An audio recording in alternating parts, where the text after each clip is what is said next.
महोदय 30 second 45 second का समय चाहूंगा।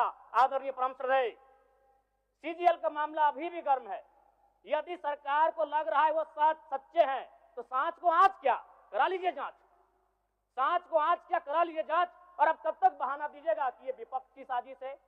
विपक्ष के सारे पे छात्र सड़कों पे नहीं है, सपने टूट रहे हैं, सपने नेशनल नाबूद हो रहे हैं, इसीलिए छात्र सड़कों पर है। और याद रखिएगा, उनके सपनों के बीच कोई आएगा, पहाड़ आए, दरिया आए या चट्टान आए, छात्र टकराएंगे महोदय। मैं फिर कहूंगा, यदि आप सच हैं तो सच को आज क्या कराइए जांच, सीजीएल की जांच हो। मैं पुनः कहूंगा, खतियान आधारित स्थानीय नीति, विस्थापन नीति पुनः समीक्षा करते हुए लागू कैसे हो, उस दिशा में राज्य को बढ़ना चाहिए। और महत्वपूर्ण विषय महोदय, मैं ये कहना चाहूंगा, अभिभाषण में शहीदों का जिक्र किया, शहीदों के विचारों को आत्मसात करने का जिक्र किया, लेकिन मैं कहना चाहता हूं कि शहीदों के उन्हें माला चढ़ाना, उनके विचारों को आत्मसात करने से कहीं ज्यादा जरूरी है शहीदों को सम्मान देना।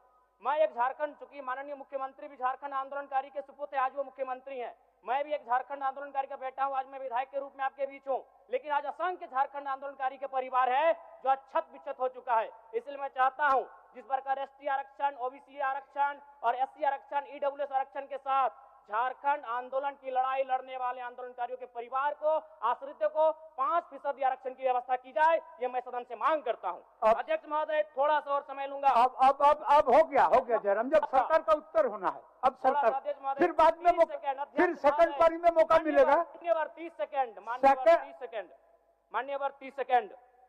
चलिए बोल लीजिए।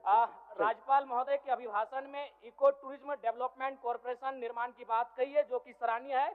और मैं चाहता हूं, मेरे क्षेत्र में एक पारासनाथ में पुत्री गढ़ी आता है और डेलिया डैम आता है, उनका उस दिशा में भी डेवलपमेंट करने की दिशा में आगे बढ़ा जाए। और सबसे महत्वपूर्ण बात, जो झारखंड के नाम में छुपा है, झाड़ और खंड, झाड़ यानी जंगल, खंड यानी जमीन भूभाग, ये एक बहुत बढ़िया संबोधन अभिभाषण रहा महोदय, जिसमें उन्होंने जीएम लैंड की जो रसीद 2017 में रोकी गई थी, उसकी रसीद पुनः काटी जाएगी। लेकिन मैं साथ ही साथ यह भी चाहता हूं, क्योंकि झारखंड में जितने भी उद्योग स्थापित हैं, चाहे वो रांची का एचईसी हो, दिल्ली का हिंडाल्को हो, सरकार का उत्तर माननीय मुख्यमंत्री जी, यदि 20-25 वर्षों के बाद उन उद्योगों की जमीन खाली पड़ी है, माननीय मुख्यमंत्री को वापस कराई जाए, मैं आपसे ये मांग करता हूँ। धन्यवाद।